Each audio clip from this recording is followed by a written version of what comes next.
To the end, Letterman was Letterman. Throughout the final broadcast of The Late Show, David Letterman commemorated 33 years of subverting late-night talk show traditions by pushing against sentimentality. In the run-up to his grand finale, the host had been his usual self, uncomfortable with messy displays of emotion, exaggerated and sincere. He accepted compliments and testimonials from the likes of Julia Roberts, Bill Murray, Tom Hanks, and longtime regular Rupert G. of the Hello Deli, and standing ovations from his studio audience graciously but impatiently, even cautioning that if there was too much of that sort of thing, we'd all live to regret it. See what happens, he told the audience at last night's taping, which greeted his introduction with an extended standing O. We don't have time for the giving gifts to the audience segment. The broadcast opened with a clip of President Gerald Ford at his 1975 inauguration declaring, "Our long national nightmare is over," then cut to all living presidents, sans Jimmy Carter, saying the same thing of Letterman's sign-off. The biggest laugh came during his opening monologue admission that, "It's beginning to look like I'm not gonna get the Tonight Show." As for the TV show as loving family conceit, Letterman would have none of it.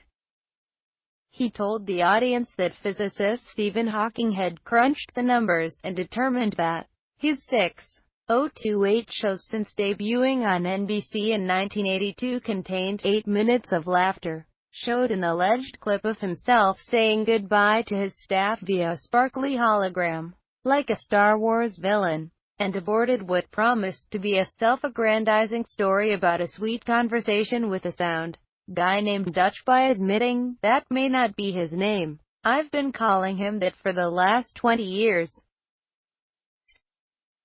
He showed clips from other TV stars and programs whose messages all boiled down to, "Don't let the door hit your ass on the way out, Dave."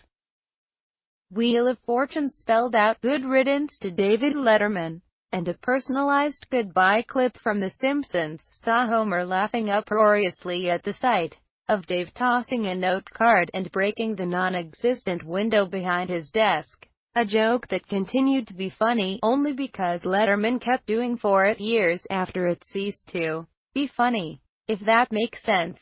And if it doesn't, it's because Letterman was never your thing, probably.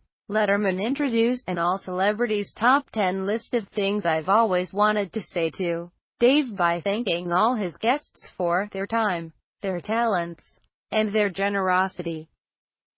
The ensuing lineup included Alec Baldwin confessing, "Of all the talk shows, yours is the one most geographically convenient to my house." Chris Rock declaring, "I'm just glad your show is being given to another white guy." Stephen Colbert, in case you hadn't heard, and Tina Fey thanking Letterman for proving that men could be funny. Here and there, bits of showbiz warmth peeked through, but so sneakily they nearly qualified as subtext. Announcer Alan Coulter described Letterman in his introduction as a boy from small-town Indiana, which subtly reminded us of what a long, strange, surprising journey the comedian had taken. Letterman screened a generous montage of himself interacting with kids. Counterintuitively, his grumpiness and prankish humor always drew much cuter reactions from children than other hosts, fawning attentions, and ended with a child flat out telling him he wasn't funny.